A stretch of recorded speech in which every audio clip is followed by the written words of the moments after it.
Hai, saya Meghani Nurkolida, peserta Latsar CPNS di PKRI tahun 2022 akan membahas tentang literasi digital. Saat ini, siapa sih yang tidak menggunakan teknologi digital? Perkembangan di dunia digital merupakan perwujudan dari literasi digital, yaitu kemampuan dalam menggunakan media digital seperti alat komunikasi, jaringan internet, perangkat TIK secara sehat, bijak, tepat dalam rangka membina komunikasi dan interaksi dalam kehidupan sehari-hari. Literasi digital sangat penting dalam kehidupan sehari-hari karena membuat kita mampu berpikir kritis, kreatif, dan inovatif, serta mampu memecahkan masalah, dapat berkomunikasi dengan lancar, dan dapat berkolaborasi dengan banyak orang.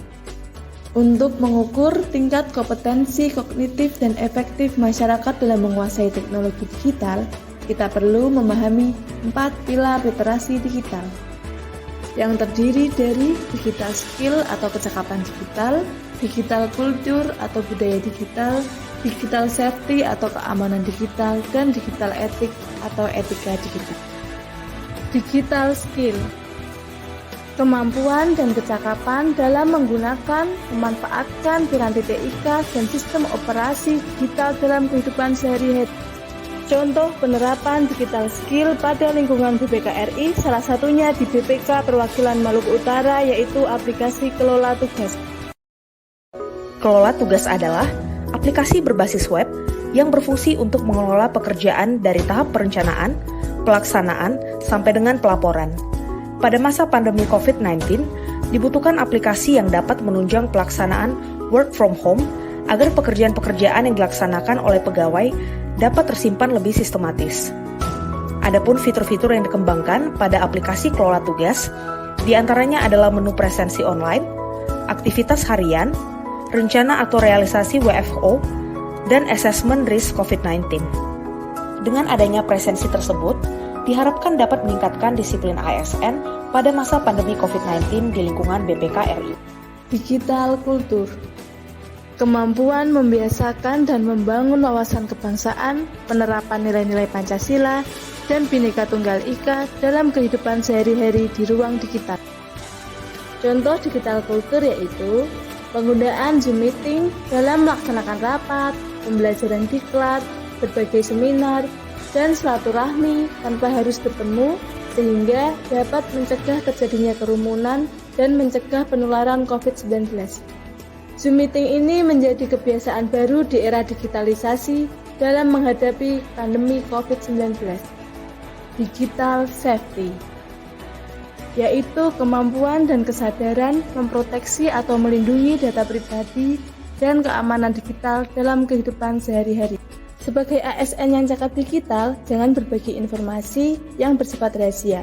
Di BPKRI, semua sistem informasi dilengkapi dengan fitur keamanan. Contohnya, pada aplikasi SISDN, terdapat menu login dengan menggunakan password.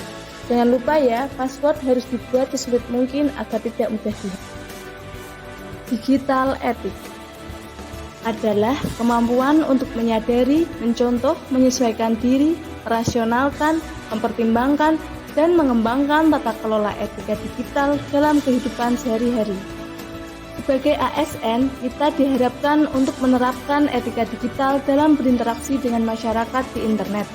Contohnya, di BPKRI Perwakilan Maluku Utara, menggunakan media sosial Instagram untuk berkomunikasi dengan masyarakat.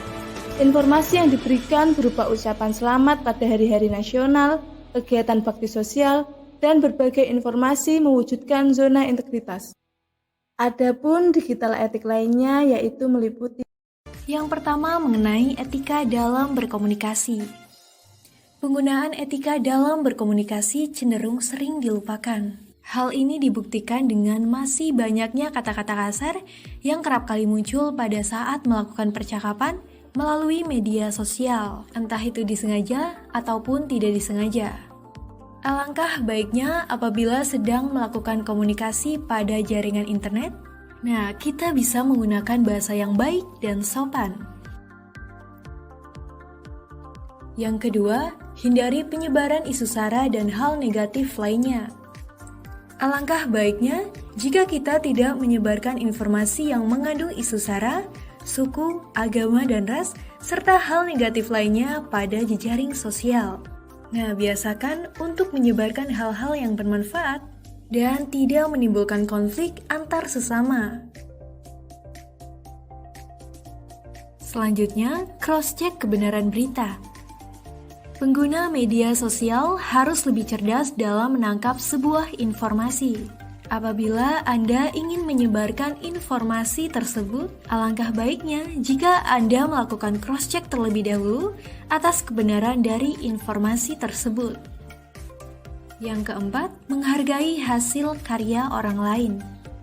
Nah, pada saat menyebarkan informasi baik dalam bentuk foto, tulisan maupun video milik orang lain, maka biasakan untuk mencantumkan sumber informasi sebagai salah satu bentuk penghargaan atas hasil karya seseorang.